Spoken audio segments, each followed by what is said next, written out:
Hello everyone, ഇന്ന് നമ്മൾ സംസാരിക്കാൻ പോകുന്നത് ലോർഡ് ഓഫ് ദി ഫ്ലൈസ് എന്ന് പറയുന്ന വില്യം ഗോൾഡിങ്ങിൻ്റെ ഒരു വർക്കാണ്. ഒരിക്കൽ യൂറോപ്പിൽ ഒരു ന്യൂക്ലിയർ യുദ്ധം നടക്കുന്ന സമയത്ത് ദക്ഷിണ സമുദ്രത്തിലേക്ക് പറന്ന് പോയിരുന്ന ഒരു വിമാനത്തിൽ നിന്നും മനുഷ്യവാസമില്ലാത്ത ഒരു ദ്വീപിൽ ഒരു പറ്റം കുട്ടികളെ വഹിച്ചിരുന്ന പാസഞ്ചർ ട്യൂബ് നിക്ഷേപിക്കപ്പെട്ടു. അതായത് യൂറോപ്പിൽ ന്യൂക്ലിയർ യുദ്ധം നടക്കുകയാണ്. അപ്പോൾ ദക്ഷിണ സമുദ്രത്തിലേക്ക് പറന്നുപോയ വിമാനത്തിൽ നിന്ന് ഒരു ദ്വീപിലേക്ക് ഒരു കൂട്ടം കുട്ടികൾ പാസഞ്ചർ ട്യൂബ് വഴി ആ ദ്വീപിൽ പെട്ടുപോകുന്നു. പക്ഷേ കുട്ടികളെല്ലാം വളരെ സുരക്ഷിതരായി തന്നെയായിരുന്നു ദ്വീപിൽ ഇറങ്ങിയത്. പാസഞ്ചർ ട്യൂബിൽ വഴിയാണ് കുട്ടികൾ ദ്വീപിലേക്ക് ഇറങ്ങിയത്. പാസഞ്ചർ ട്യൂബ് കടലിലേക്ക് നീങ്ങി അത് അപ്രത്യക്ഷമാകുകയും ചെയ്തു. കുട്ടികൾ ദ്വീപിൽ ഒറ്റപ്പെടുകയും ചെയ്തു. അതിലുണ്ടായിരുന്നത് 12 വയസ്സുള്ള റാൽഫ് എന്ന് പറയുന്ന ഒരു കുട്ടിയും 10 വയസ്സുള്ള പിഗ്ഗി എന്ന് പറയുന്ന ഒരു കുട്ടിയാണ്. ഇവർ രണ്ടുപേരുമാണ് ആദ്യമായിട്ട് തമ്മിൽ കണ്ടുമുട്ടുന്ന രണ്ട് കുട്ടികൾ. അതായത് റാൽഫും പിഗ്ഗിയും. 12 വയസ്സുള്ള റാൽഫും 10 വയസ്സുള്ള പിഗ്ഗിയും. അവർ എത്തരത്തിലുള്ള ആൾക്കാരാണെന്ന് നമുക്ക് നോക്കാം. റാൽഫ് ഭയങ്കര സുന്ദരനും നല്ല പൊക്കമുള്ളവനുമായിരുന്നു. പിഗ്ഗി പൊക്കം കുറഞ്ഞ് തടിച്ച പ്രകൃതമായിരുന്നു. പിഗ്ഗിയെ സംബന്ധിച്ചിടത്തോളം അവനൊരു ആസ്മ രോഗിയും എപ്പോഴും കണ്ണാടി ഉപയോഗിക്കുന്നവനുമായിരുന്നു. അങ്ങനെ കടൽ തീരത്ത് ആഴം കുറഞ്ഞ ഒരു സ്ഥലത്ത് കരയോട് ചേർന്ന് നീർപ്പോളകളിൽ കുരുങ്ങിക്കിടന്ന ഒരു വെളുത്ത ശംഖ് അവർ കരസ്ഥമാക്കി. അവർക്ക് വെള്ളത്തിൽ നിന്ന് ഒരു വെളുത്ത ശംഖ് കിട്ടി.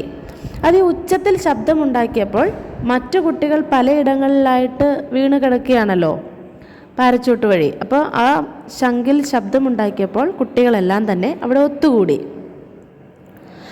മെലിഞ്ഞ നീളമുള്ള പരുഷമുഖമുള്ള ജാക്ക് ആ കുട്ടികളുടെ ഒപ്പമുണ്ടായിരുന്നു. ഇതിൽ ജാക്ക് എന്ന് പറയുന്ന ഈ മെലിഞ്ഞ ദീർഘകായനായ പരുഷ മുഖമുള്ള ഈ കുട്ടിയെ മനുഷ്യ മനസ്സിൻ്റെ ഡാർക്ക് സൈഡിനെയാണ് റെപ്രസെൻ്റ് ചെയ്യുന്നത്. അയാൾ അവരുടെ നേതാവും സംരക്ഷകനുമായിരുന്നു. ഈ ഒരു പറ്റം കുട്ടികളുടെ നേതാവും സംരക്ഷകനുമായിരുന്നു ജാക്ക്. മനുഷ്യവാസമില്ലാത്ത ദ്വീപിൽ മുതിർന്നവരുടെ സഹായമില്ലാതെ ജീവിതം നയിക്കുക എന്ന് പറയുന്നത് വളരെ ബുദ്ധിമുട്ടുള്ള കാര്യമാണ്. എങ്കിലും കുട്ടികൾ അവരുടെ ജീവിതം പടുത്തുയർത്താൻ തന്നെ തീരുമാനിച്ചു. മുതിർന്നവരാരുമില്ലാത്തൊരു ദ്വീപാണ്. അവരുടെ നേതാവായി അവർ റാൽഫിനെ വോട്ടെടുപ്പിലൂടെ തിരഞ്ഞെടുത്തു. ജാക്കിന് നേതാവാകാനായിട്ട് മോഹമുണ്ടായിരുന്നു. അയാളെ കൊയറിൻ്റെ നേതാവാക്കി. മീറ്റിങ്ങുകൾ കൂടി എല്ലാ കാര്യങ്ങളും തീരുമാനിച്ച് നടപ്പിലാക്കി. എല്ലാവർക്കും അഭിപ്രായം പറയാനും അവസരമുണ്ടായിരുന്നു. പക്ഷെ ഒരു നിയമം ഉണ്ടായിരുന്നത് എന്താണെന്ന് വെച്ചാൽ, ആരുടെ കയ്യിലാണോ ശംഖ് ഇരിക്കുന്നത് അയാൾ സംസാരിക്കണം. അതായത് ശംഖ് കയ്യിലെടുത്ത് വേണം സംസാരിക്കാൻ. അവരുടെ ഗ്രൂപ്പിൽ എല്ലാ നിയമങ്ങളും പാലിക്കണമെന്ന് നിർബന്ധമായിരുന്നു. ചെറിയ കുട്ടികളെല്ലാം ഒരേപോലെ ചിന്തിക്കുകയും പ്രവർത്തിക്കുകയും കളിക്കുകയും രാത്രിയിൽ ദുസ്വപ്നം കണ്ട് കരയുകയും ചെയ്യുന്ന സ്വഭാവക്കാരായിരുന്നു വളരെ ചെറിയ കുട്ടികൾ. അവിടെയുള്ള അവസ്ഥ എന്താണെന്ന് വെച്ചാൽ, അവർക്ക് ഭക്ഷിക്കാനായിട്ട്, അതായത് ഇഷ്ടംപോലെ പഴങ്ങളുണ്ടായിരുന്നു. തെങ്ങുണ്ടായിരുന്നത് കൊണ്ട് അവർ തേങ്ങയും ഭക്ഷിച്ചു. പിന്നെ നീരുറവയുണ്ടായിരുന്നു. ഇടതൂർന്ന വനവും പാറക്കെട്ടുകളും നല്ല നീണ്ടു കിടക്കുന്ന കടൽപ്പുറവും വിശാലമായ തടാകം, പിന്നെ ദൂരെ ഒരു പർവ്വതനിരയും ദ്വീപിനെ ചുറ്റിപ്പറ്റി ഇങ്ങനെ കിടക്കുന്നുണ്ടായിരുന്നു. കാട്ടിൽ ധാരാളം പന്നികളും ഉണ്ടായിരുന്നു. അങ്ങനെ ദ്വീപിൻ്റെ വിവിധ ഭാഗങ്ങളിൽ സഞ്ചരിച്ച് മുതിർന്ന കുട്ടികൾ എല്ലാ കാര്യങ്ങളും, എല്ലാ ആവാസ വ്യവസ്ഥയും പരിസരവും പരിസ്ഥിതിയും എല്ലാം മനസ്സിലാക്കി. മുതിർന്ന കുട്ടികൾ റാൽഫും ജാക്കും സൈമണും കൂടി പർവ്വതത്തിൻ്റെ മുകളിലേക്ക് യാത്ര തുടങ്ങി. അങ്ങനെ പാറക്കെട്ടുകളും വള്ളികളും മരങ്ങളും നിറഞ്ഞ പർവ്വതത്തിൻ്റെ മുകളിലെത്തി. അതിനുശേഷം എല്ലാവരും കൂടി ചേർന്ന് വിറകൊക്കെ ശേഖരിച്ച് പർവ്വതത്തിൻ്റെ മുകളിൽ തീയുണ്ടാക്കി. അപ്പോൾ ആരൊക്കെയാണ് പോയത്? റാൽഫും ജാക്കും സൈമണും കൂടിയാണ് പർവ്വതത്തിൻ്റെ അവിടെ പോയി വിറകൊക്കെ ശേഖരിച്ച് പർവ്വതത്തിൻ്റെ മുകളിൽ തീയുണ്ടാക്കി. പിഗ്ഗിയുടെ ഗ്ലാസുകൾ സൂര്യന് നേരെ പിടിച്ച് ഉണക്കക്കമ്പുകൾ തീയുണ്ടാക്കി കൊടുത്തു. ദൂരെ നിന്നും വല്ല കപ്പലും വരികയാണെങ്കിൽ തീയും പുകയും കണ്ട് തീരത്തെത്തി അവരെ രക്ഷപ്പെടുത്തും എന്ന പ്രതീക്ഷയോടെയാണ് എന്ത് ചെയ്തത്? അവർ ഈ പർവ്വതത്തിന് മുകളിൽ വിറകൊക്കെ ശേഖരിച്ച് തീ ഉണ്ടാക്കിയത്. അപ്പോൾ പിഗ്ഗി എപ്പോഴും കണ്ണാടി സൂക്ഷിക്കുന്ന ഒരാളാണെന്ന് പറഞ്ഞല്ലോ. ആ കണ്ണാടി കൊണ്ട് സൂര്യന് നേരെ പിടിച്ചിട്ടാണ് ഈ ഉണക്കക്കമ്പിൽ തീ പിടിപ്പിച്ചത്. അങ്ങനെ അവർക്ക് പ്രതീക്ഷയോടുകൂടി ആരെങ്കിലും രക്ഷിക്കുന്ന പ്രതീക്ഷയോടു കൂടിയാണ് അങ്ങനെ പർവ്വതത്തിന് മുകളിൽ പോയി തീ ഉണ്ടാക്കിയത്. ചെറിയ കുട്ടികൾക്ക് അപ്പോഴും സ്വപ്നത്തിൽ പിശാചുകളെ കണ്ടിട്ടും പാമ്പായിട്ടും മൃഗമായിട്ടൊക്കെ അവരെ തിന്നാൻ വരുന്നു എന്നൊക്കെ പറഞ്ഞ് സ്വപ്നം കണ്ട് കരയുന്ന പതിവൊക്കെ ഉണ്ടായിരുന്നു. എന്നിട്ട് പിന്നെ അവരത് പറഞ്ഞ് കരയുകയും നെടുവീർപ്പിടുകയൊക്കെ ചെയ്യും. പാമ്പും മൃഗങ്ങളും ദ്വീപിലില്ല എന്ന് മുതിർന്നവൾ പല വട്ടം പറഞ്ഞ് അവരെ വിശ്വസിപ്പിക്കാൻ നോക്കി. പക്ഷെ എന്നാലും അവരതൊന്നും വിശ്വസിക്കുകയില്ലായിരുന്നു. അവരുടെ ഭയത്തിന് മുതലെടുക്കാൻ ജാക്ക് തീരുമാനിച്ചു. അതായത് ജാക്കിന് പണ്ട് നേരത്തെ നേതാവാകണമെന്ന് താല്പര്യമുണ്ടല്ലോ.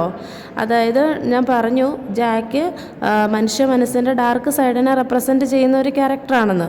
അപ്പോൾ ഈ പേടി, കുഞ്ഞുങ്ങളുടെ ഈ പേടി ജാക്ക് മുതലെടുക്കാൻ തന്നെ തീരുമാനിച്ചു. അവൻ വേട്ടയാടി പന്നിയെ പിടിച്ച് അവർക്ക് ഭക്ഷണം കൊടുത്തു. കാര്യങ്ങൾ കൈവിട്ടു പോകുമെന്നായപ്പോൾ റാൽഫ് ഒരു മീറ്റിംഗ് വിളിച്ചു. അതിൽ ജാക്ക് പല ആരോപണങ്ങളും റാൽഫിനെതിരായി ഉന്നയിച്ചു. റാൽഫാണല്ലോ അവരുടെ നേതാവ്.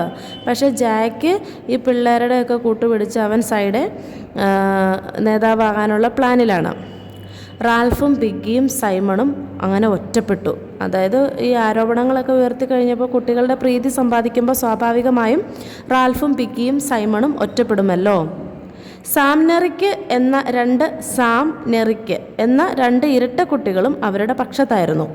അവസാനം ജാക്ക് പിണങ്ങി അയാളുടെ അനുയായികളുമായി സ്ഥലം വിട്ടു. ജാക്ക് ഒരു പട്ടാളത്തെ പോലെ കുട്ടികളെ ഒരുക്കി നിർത്തി. അവരെല്ലാം ചുവപ്പും വെള്ളയും നിറമുള്ള ചെളി മുഖത്ത് തേച്ച് വേട്ടക്കാരായി മാറി. ജാക്ക് കൂട്ടുകാരുമായി വനത്തിൽ പന്നികളെ വേട്ടയാടാൻ പോയി. ഒരു പന്നിയെ കൊന്ന് അതിൻ്റെ തലയറുത്ത് ചെകുത്താന് കാഴ്ചയായി ഒരു കമ്പിൽ കുത്തി നിർത്തി. അപ്പോൾ ജാക്കിൻ്റെ പ്രവർത്തനങ്ങൾ മനസ്സിലാക്കിക്കോണം. ജാക്ക് കുട്ടികളെ വശത്താക്കി കുട്ടികളെ പട്ടാളത്തെ പോലെയാണ് ഒരുക്കി നിർത്തിയത്. എന്നിട്ട് അവരുടെ മുഖത്ത് ചുവപ്പും വെള്ളയും നിറമുള്ള ചെളി തേച്ച് വേട്ടക്കാരാക്കി. എന്നിട്ട് അവൻ പന്നികളെയൊക്കെ വേട്ടയാടും. അങ്ങനെ ഒരു പന്നീനെ വേട്ടയാടി അതിൻ്റെ തല കമ്പിൽ കുത്തി നിർത്തി. ഈ സമയം ഒരു കപ്പൽ കടന്നുപോയി. കപ്പലിലെ ആൾക്കാർ എന്തിനാണ് ഇവർ കപ്പലൊക്കെ ശ്രദ്ധിക്കുന്നതെന്ന് വെച്ചാൽ അവർക്ക് രക്ഷപ്പെടാൻ പറ്റുമോ എന്നറിയാൻ വേണ്ടിയിട്ടാണ്. തീ കൂട്ടിയിരുന്ന കുട്ടികളെയും ജാക്ക് വേട്ടയാടാൻ കൊണ്ടുപോയിരുന്നു. കപ്പൽ അവരെ കാണാതെ പോയി. അപ്പോൾ ഈ തീ കൂട്ടിയിടുന്നത് എന്തിനാണെന്ന് വെച്ചാൽ കപ്പലുകളോ വിമാനമോ ഒക്കെ പോവുകയാണെങ്കിൽ കാണാൻ വേണ്ടിയിട്ടായിരുന്നു. അത് അവിടുന്ന് രക്ഷപ്പെടാനുള്ള ഒരു മാർഗമായിരുന്നു. ആ സമയത്ത് എന്ത് സംഭവിച്ചു? പതിവായി തീ കൂട്ടിക്കൊണ്ടിരുന്ന കുട്ടികളെ കൂടി ജാക്ക് കൂട്ടിക്കൊണ്ട് പോയതുകൊണ്ട് ഈ കപ്പൽ പോയപ്പോൾ തീയും പുകയൊന്നും അവർ കണ്ടുമില്ല. കുട്ടികളെ ഐഡൻറ്റിഫൈ ചെയ്യാനും പറ്റിയില്ല. ദുഃഖിതനായ റാൽഫ് ജാക്കിനെ ശകാരിച്ചു. അവർ തമ്മിൽ ഭയങ്കര വഴക്കായി. റാൽഫും ജാക്കും കൂടി ഭയങ്കര വഴക്കായി. അതായത് രക്ഷപ്പെടാനുള്ള ഒരു മാർഗമായിരുന്നല്ലോ അത്. തീ കൂട്ടിയിടി മറ്റുള്ളവരുടെ ശ്രദ്ധ കേന്ദ്രീകരിക്കുക എന്നുള്ളത്. അടുത്ത രാത്രിയിൽ സാമും എറിക്കും, അതായത് നമ്മൾ പറഞ്ഞു ഇരട്ടക്കുട്ടികൾ, അടുത്ത രാത്രിയിൽ സാമും എറിക്കും പർവ്വതത്തിൽ തീ കത്തിച്ചുകൊണ്ടിരുന്നപ്പോൾ ഒരു പാരച്യൂട്ട് പാറകൾക്കിടയിലേക്ക് പറന്നു വന്നു. അതിൻ്റെ ചരടുകൾ പാറയിൽ കുരുങ്ങിക്കിടന്നു. പാരച്ചൂട്ടിൽ ഒരു വൈമാനികൻ്റെ ശവം ജീർണിച്ച അവസ്ഥയിലുണ്ടായിരുന്നു. സാമും എറിക്കും അത് കണ്ടു. കാറ്റടിക്കുമ്പോൾ തല പൊങ്ങും, കാറ്റ് നിൽക്കുമ്പോൾ തല താഴ്ത്തും. അങ്ങനെ ഒരു ഫടനായിരുന്നു അതിലുണ്ടായിരുന്നത്. അയാളെ കണ്ട് പേടിച്ചു പോയി. അത് യഥാർത്ഥ ചെകുത്താനാണെന്നോർത്ത് അവർ ഭയന്ന് ഓടി ഇറങ്ങിയിട്ട് റാൽഫിനോട് പറഞ്ഞു. അപ്പോൾ ഈ ജീർണിച്ച ശവശരീരം ചെകുത്താനാണെന്ന് വിചാരിച്ച് എന്ത് ചെയ്തു? ചെകുത്താനെ കണ്ടെത്താൻ വേണ്ടിയിട്ട് ജാക്കും റാൽഫും റോജറും കൂടി പുറപ്പെട്ടു. അവർ കണ്ട ദൃശ്യവും സാമും എറിക്കും പറഞ്ഞത് തന്നെ ആയിരുന്നു. ഇരുട്ടിൽ ചലിക്കുന്ന ജന്തുവിനെ കണ്ട് അവരും ഭയന്നു. ചെകുത്താൻ തന്നെ എന്നവർ ഉറച്ചു വിശ്വസിച്ചു. പിഗ്ഗിയും സൈമണും ചെകുത്താനുണ്ടെന്ന് വിശ്വസിച്ചില്ല. പക്ഷെ റാൽഫ് പറഞ്ഞതുകൊണ്ട് പിഗ്ഗി കൂടുതൽ അന്വേഷിക്കാനൊന്നും പോയില്ല, താല്പര്യം എടുത്തില്ല. സൈമൺ തനിയെ പോയി നോക്കാനായിട്ട് തീരുമാനിച്ചു. ഇത് ചെകുത്താനാണോ അല്ലയോ എന്ന് സൈമൺ അന്വേഷിക്കാൻ പോവുകയാണ്. പിഗ്ഗി വിശ്വസിക്കാതിരിക്കുക ഒരു തരത്തിലിരിക്കുകയായിരുന്നു. സൈമൺ കാട്ടിൽ കൂടി മുകളിലേക്ക് കയറുമ്പോൾ കമ്പിൽ കുത്തി നിർത്തിയിരുന്ന പന്നിത്തല കണ്ടു. ഈ പന്നിത്തല ആരാണ് കൊണ്ടുവച്ചിരുന്നത്? അവൻ ജാക്ക് കൂട്ടുകാരുമായിട്ട് പന്നികളെ വേട്ടയാടാൻ പോയ സമയത്ത് ഒരു പന്നിയുടെ തലയേർത്ത് ചെകുത്താന് കാഴ്ചയായി വെച്ചു എന്ന് പറഞ്ഞ് സങ്കല്പിച്ച ഒരു കമ്പിൽ കോർത്ത് നിർത്തിയേക്കുമല്ലേ, ആ സെയിം പന്നിത്തല സൈമൺ കണ്ടു. ഈച്ചകൾ പൊതിഞ്ഞ് ചോര ഒലിച്ച് പല്ലിളിച്ച് നിൽക്കുന്ന പന്നിത്തല ലോർഡ് ഓഫ് ദ ഫ്ലൈസ് ആയിരുന്നു. സൈമണ് ഭയമൊക്കെ തോന്നി. പന്നിത്തല അവനോട് സംസാരിക്കുന്നത് പോലെ തോന്നി. അതിൻ്റെ വായിലേക്ക് താൻ വീണു പോവുകയാണെന്ന് തോന്നി. അങ്ങനെ ബോധം കെട്ട് താഴെ വീണു. തലയിൽ ഒരു ഞരമ്പും പൊട്ടി ചോരയൊലിച്ചു. അപ്പോൾ ഈ കമ്പിൽ കുത്തി വെച്ചിരിക്കുന്ന പന്നിത്തല കണ്ട് പേടിച്ച് ബോധം കെട്ട് തലയിൽ ചോര ഒഴുകി കിടന്നു. കുറേ കഴിഞ്ഞപ്പോൾ സൈമൺ ഉണർന്നിട്ട് പന്നിത്തല താഴെ ഇട്ട ശേഷം യാത്ര തുടർന്നു. പർവ്വതത്തിൻ്റെ മുകളിലെത്തി. നീല ക്യാൻവാസിൽ കെട്ടിയ ഭടനെയും അയാളെ വഹിച്ച പാരച്ചൂട്ടും കണ്ടു. ഇതൊരു പിശാചൊന്നുമല്ല, വെറും മനുഷ്യനാണെന്ന് സൈമണ് മനസ്സിലായി. പാരച്ചൂട്ടിൻ്റെ ചരടുകൾ അഴിച്ചുവിട്ടു. കാറ്റ് പറത്തി പാരച്ചൂട്ട് കടലിലേക്ക് നീങ്ങി. അതും അപ്രത്യക്ഷമായി. എന്നിട്ട് സൈമൺ മറ്റുള്ളവരെ കണ്ട് യഥാർത്ഥ കാര്യം അറിയിക്കാൻ യാത്ര തിരിച്ചു. ഇത് ചെകുത്താനൊന്നുമല്ല, അതൊരു മനുഷ്യനാണ്, മരിച്ചു പോയതാണ് എന്ന് പറയാനായിട്ട് തിരിച്ച് ഇവരോട് പറയണമല്ലോ. അപ്പോൾ അന്വേഷിച്ച് സത്യം പറയാനായിട്ട് തീരുമാനിച്ചു. ജാക്കും കൂട്ടരും ഒരു പന്നിയെ കൊന്ന് ഇറച്ചി ചുട്ടു തിന്ന് പാറയിലിരിക്കുകയാണ്. വലിയ മഴയും കാറ്റും ഒക്കെ തുടങ്ങി. പാട്ടും പാടി ഡാൻസ് ചെയ്യാൻ കുട്ടികളോട് ജാക്ക് ആജ്ഞാപിച്ചു. അവർ പാടിയും ഡാൻസ് ചെയ്തുമൊക്കെ അവൻ്റെ ചുറ്റും ഒരു വലയം സൃഷ്ടിച്ചു. സൈമൺ വന്ന് കയറുന്നത് ഈ വലയത്തിലേക്കാണ്. പാരച്ചൂട്ടിലിരുന്ന ഭടനെപ്പറ്റി ഉച്ചത്തിൽ വിളിച്ചു പറഞ്ഞു. അത് കേൾക്കാനുള്ള ഒരു മനസ്സ് പോലും അവർ കാട്ടിയില്ല. അവർ ഈ പന്നിയെ ചുട്ടു നിന്ന് തീയുടെ ചുറ്റും വലയം വെച്ച് ഡാൻസ് ചെയ്തുകൊണ്ടിരിക്കുകയാണ്. ചെകുത്താൻ വേഷം മാറി വന്നതാണെന്ന് ധരിച്ച് ഇവരെന്ത് ചെയ്തെന്നറിയാവോ? സൈമണെ അങ്ങോട്ട് അടിച്ചു കൊന്നു. റാൽഫും പിഗ്ഗി ഇത് കണ്ട് മാറി നിന്നു. അവർക്ക് സൈമണെ രക്ഷിക്കാൻ പറ്റിയില്ല. മഴ തോർന്നപ്പോഴത്തേക്കും കുട്ടികൾ പോയി പാറയിൽ കിടന്ന സൈമണിൻ്റെ ശവം തിരമാലകൾ ഉയർന്നു വന്ന് എടുത്തുകൊണ്ടങ്ങ് പോയി. അപ്പോൾ ഇപ്പോൾ അപ്രതീക്ഷിതമായ മരണം, സൈമണിൻ്റെ മരണം റാൽഫിനെയും പിഗ്ഗിനെയും നിശബ്ദരാക്കി. അപ്പോൾ സൈമണിൻ്റെ മരണം ഒരു ആക്സിഡൻ്റ് ആണെന്ന് വിചാരിച്ച് പിഗ്ഗി സ്വയം സമാധാനിച്ചു. സൈമൺ അവരുടെ ഇടയിലേക്ക് പോകാൻ പാടില്ലായിരുന്നു. സൈമൺ അത്തരത്തിലുള്ള ആളുകളുടെ ഇടയിലേക്ക് പോയതുകൊണ്ടല്ലേ മരണപ്പെട്ടത്. റാൽഫിനെയും പിഗ്ഗിനെയും ആക്രമിച്ച് തീ സമ്പാദിക്കാൻ ജാക്ക് പുറപ്പെട്ടു. ആദ്യം അവർ തീ മോഷ്ടിച്ചെടുത്തു. അടുത്ത വരവിൽ പിഗ്ഗിയുടെ കണ്ണാടിയും തട്ടിക്കൊണ്ടുപോയി. കണ്ണാടി തിരികെ ചോദിക്കാൻ പിഗ്ഗിയും റാൽഫും കൂടി കാസിൽ റോക്കിൻ്റെ അടുത്തെത്തി. ജാക്ക് അവരോട് ഏറ്റുമുട്ടി. റോജർ ഒരു വലിയ പാറ ലിവർ ഉപയോഗിച്ച് പൊക്കിത്തെറിപ്പിച്ച് പിഗ്ഗിയുടെ തലയിലേക്ക് വീഴ്ത്തി. പിഗ്ഗി താഴെയുണ്ടായിരുന്ന പാറയിലേക്ക് വീണ് മരിച്ചു. തല പൊട്ടി രക്തം വന്നു. തിരമാല പതുപോലെ അവനെയും കൊണ്ടുപോയി. പിഗ്ഗിയുടെ കയ്യിലുണ്ടായിരുന്ന അവൻ്റെ പ്രിയപ്പെട്ട ശംഖ് പൊട്ടിത്തെറിച്ച് കഷ്ണങ്ങളായി മാറി. റാൽഫിനെ കൊല്ലാനായിട്ട് ജാക്ക് പിന്നെ തീരുമാനിച്ചു. രാത്രിയിൽ റാൽഫ് കാസൽ റോക്കിൻ്റെ അടുത്ത് വന്നു. ജാക്കുമായി സന്ധി ചെയ്യാനായിരുന്നു ഉദ്ദേശം. പാവം പാറയിൽ കാവലിരുന്ന സാംനറിക്ക് റാൽഫിനോട് ഓടി രക്ഷപ്പെടാനൊക്കെ പറഞ്ഞു. ജാക്ക് അവനെ കൊല്ലാൻ ഒരുങ്ങുകയായിരുന്നു. കാട് മുഴുവൻ തിരയാൻ ഒരുങ്ങിക്കഴിഞ്ഞു. റാൽഫ് എന്നിട്ട് എന്ത് ചെയ്തു? ജാക്ക് കൊല്ലുമെന്ന് മനസ്സിലാക്കിയപ്പോൾ അവിടെ ഉണ്ടായിരുന്ന ചെടികൾക്കിടയിലൊക്കെ ഒളിച്ചിരുന്നു. അപ്പോൾ ജാക്ക് വീണ്ടും തിരച്ചിൽ ആരംഭിക്കുകയാണ്. ഇവൻ എവിടെയാണെന്ന് കൊല്ലാൻ വേണ്ടി. റാൽഫ് കുന്തവും പിടിച്ച് ഇരിക്കുകയായിരുന്നു. കാരണം ആക്രമണം വന്നാൽ തിരിച്ചാക്രമിക്കണമല്ലോ. ജാക്ക് കാട്ടിൽ തീയിട്ടു. തീ പടർന്ന് ചുറ്റി വന്നപ്പോൾ റാൽഫ് കടൽ തീരത്തേക്ക് ഓടി. മണലിൽ മുഖം പൊത്തി വീണു. അവൻ കടൽ തീരത്തിൽ മണലിൽ മുഖം കുത്തി വീഴുകയാണ് ചെയ്തത്. തല പൊക്കി നോക്കിയപ്പോൾ ഒരു ബ്രിട്ടീഷ് നേവൽ ഓഫീസർ അവനെ സമാശ്വസിപ്പിച്ചു. വനത്തിൽ പടർന്ന തീ കണ്ടു വന്നതാണ്.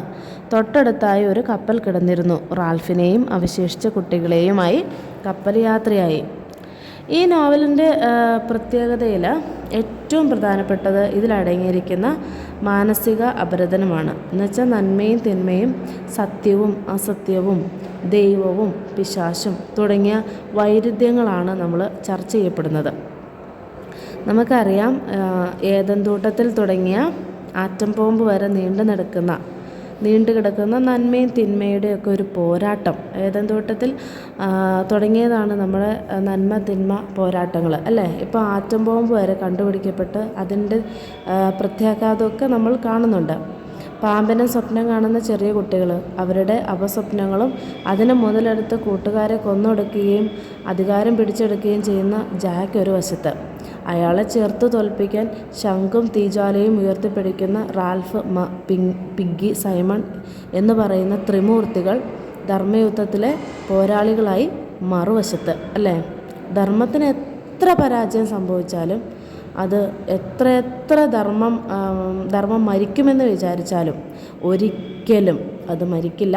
തൽക്കാലം ഒരു മരണം ഉണ്ടാവുമായിരിക്കും ധർമ്മത്തിന്, പക്ഷെ അത് എത്രയും ശക്തിയോടുകൂടി ഉയർന്ന് തന്നെ വരും. ഒരിക്കലും ധർമ്മത്തിൻ്റെ മുകളിൽ അധർമ്മത്തിന് സ്ഥാനമില്ല, ദൈവത്തിനു മുകളിൽ പിശാചിന് സ്ഥാനമില്ല. അതുപോലെ നന്മയ്ക്കു മുമ്പിൽ തിന്മയ്ക്ക് സ്ഥാനമില്ല, സത്യത്തിനു മുമ്പിൽ അസത്യത്തിന് സ്ഥാനമില്ല. എത്ര അപജയം വന്നാലും അത് തൽക്കാലം മാത്രമാണ്. ഈ നന്മ എപ്പോഴും വിജയിക്കും, സത്യം എപ്പോഴും വിജയിക്കും, ദൈവം എപ്പോഴും വിജയിക്കും. അന്തിമ വിജയം ധർമ്മത്തിന് തന്നെ എന്നുള്ളത് നമുക്ക് ഈ കഥയിൽ നിന്ന് മനസ്സിലായല്ലോ. അപ്പോൾ ഇരുട്ട് എപ്പോഴും തോറ്റുപോകും വെളിച്ചത്തിനു മുമ്പിൽ. റാൽഫിനെ സമാശ്വസിപ്പിക്കുന്ന ഒരു ബ്രിട്ടീഷ് നേവൽ ഓഫീസർ നൽകുന്ന ഒരു സന്ദേശം ഇതല്ലേ? ആ കുട്ടി മരണത്തിൻ്റെ വക്കത്തു നിന്നും രക്ഷപ്പെട്ടു. അവൻ നന്മ ചെയ്യുന്നവനായിരുന്നു, നല്ലത് ചെയ്യുന്നവനായിരുന്നു, ധർമ്മത്തിന് വേണ്ടി നിൽക്കുന്നവനായിരുന്നു. അതുകൊണ്ടാണ് ലാസ്റ്റ് മരിക്കുമെന്ന് വിചാരിക്കുമ്പോൾ പോലും പെട്ടെന്ന് അവനെ സമാശ്വസിപ്പിക്കാൻ ഒരു ബ്രിട്ടീഷ് നേവൽ ഓഫീസർ വരികയും ബാക്കിയുള്ള കുട്ടികളെ രക്ഷപ്പെടുകയും ചെയ്തത്. അപ്പോൾ ഇരുട്ടിൻ്റെ ശക്തി ആരാധിക്കുന്ന ഒരു മതം തന്നെ വളർന്നു വരുന്നുണ്ട്. അതായത് ഇരുട്ടിനെ ആരാധിക്കുക എന്ന് പറയുന്നത് തിന്മകളെ ആരാധിക്കുന്ന ഒരു മതം തന്നെ വളർന്നു വരുന്നുണ്ട്. പന്നിയെ കൊന്ന് അതിൻ്റെ തല കാഴ്ചവെച്ച് പിശാചിനെയാണ് പ്രീതിപ്പെടുത്തുന്നത്. പിശാചിനെ പ്രീതിപ്പെടുത്തിയാൽ അവർക്ക് തൽക്കാലം എന്ത് കിട്ടും? ആശ്വാസം കിട്ടുമായിരിക്കും. പക്ഷെ ഒരിക്കലും അത് നീണ്ടു നിൽക്കുന്ന ഒരു രക്ഷപ്പെടലല്ല, ആശ്വാസമല്ല. പിശാചെന്ന് കരുതുന്ന ഈ വ്യോമസേനാ ഭടൻ്റെ വാസ്തവം പറയാനെത്തുന്ന സൈമൺ പിശാചിൻ്റെ സേവകരാൽ തന്നെയല്ലേ കൊല്ലപ്പെടുന്നത്? അപ്പോൾ പിശാചിൻ്റെ സേവകരെന്ന് പറയുന്നത് ഇവിടെ റെപ്രസെൻ്റ് ചെയ്യുന്നത് ജാക്ക് എന്ന് പറയുന്ന ക്യാരക്ടറാണ്. അപ്പോൾ അവിടെ സൈമണും നല്ലതിന് വേണ്ടി, നന്മയ്ക്ക് വേണ്ടി, ധർമ്മത്തിന് വേണ്ടി, വെളിച്ചത്തിന് വേണ്ടി നിലനിൽക്കുന്നതാണ്. പിഗ്ഗിയുടെ കണ്ണാടിയെയും അവൻ നിഷ്കരുണം ഇല്ലാതാക്കുന്നുണ്ട്. റാൽഫിനെ വേട്ടയാടുന്നുണ്ട്. പക്ഷെ സംഹാരം കൊളുത്തിവിട്ട അഗ്നിയിൽ സൂത്രധാരനായ ജാക്ക് വെന്തു മരിക്കുകയല്ലേ ചെയ്തേ? അപ്പോൾ അവന് മരണമായിരുന്നു ശിക്ഷ. അധർമ്മം ചെയ്യുന്നവർക്ക് അധർമ്മം മറ്റുള്ളവരെ സംഹരിക്കാൻ നടക്കുന്നവർക്ക്, തിന്മയെ പ്രീതിപ്പെടുത്തി നന്മയെ കൊന്നൊടുക്കാൻ ശ്രമിക്കുന്നവർക്ക് മൊത്തത്തിൽ നാശമാണ് സംഭവിക്കുന്നതെന്നാണ്. ഒരു പൊടി പോലും അവശേഷിക്കാതെ നാശം സംഭവിക്കുമെന്നാണ് ഈ കഥയിൽ നിന്ന് നമുക്ക് മനസ്സിലാവുന്നത്. ഒറ്റപ്പെട്ട് മനുഷ്യവാസമില്ലാത്ത, പേരില്ലാത്ത ദ്വീപിൽ എന്തെല്ലാം കാര്യങ്ങൾ കൊണ്ട് ഫലസമൃദ്ധമാണ്. പൂക്കൾ, പഴങ്ങൾ വർഷമെമ്പാടും ലഭിക്കും. തെങ്ങിൽ നിന്ന് തേങ്ങ, അരുവിയിൽ നിന്ന് ശുദ്ധജലം, വിശാലമായ കടൽ തീരം, തെളിഞ്ഞ തടാകം, വളഞ്ഞു ചുറ്റിക്കിടക്കുന്ന പവിഴപ്പുറ്റും പാറകളും അതിമനോഹരമായ കാഴ്ചയാണ് തരുന്നത്, അല്ലേ? അപ്പോൾ പ്രകൃതി ജീവിക്കാൻ വേണ്ടി തന്നെ ഒരു ആവാസ വ്യവസ്ഥ ഒരുക്കി വെച്ചിട്ടുണ്ട്. അതിൻ്റെ ഇടയിൽ വനങ്ങളും പൂക്കൂട്ടങ്ങളും ഒക്കെ തല ഉയർത്തി നിൽക്കുന്നു. പർവ്വതങ്ങൾ ദ്വീപിന് മോടി കൂട്ടുന്നു.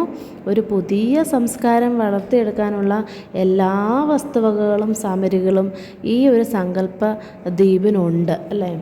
അപ്പോൾ ഇതിനകത്ത് ഈ നോവലിൽ 12 ചാപ്റ്റേഴ്സായിട്ടാണ് അതിനെ തിരിച്ചിരിക്കുന്നത്. 12 ചാപ്റ്റേഴ്സ്.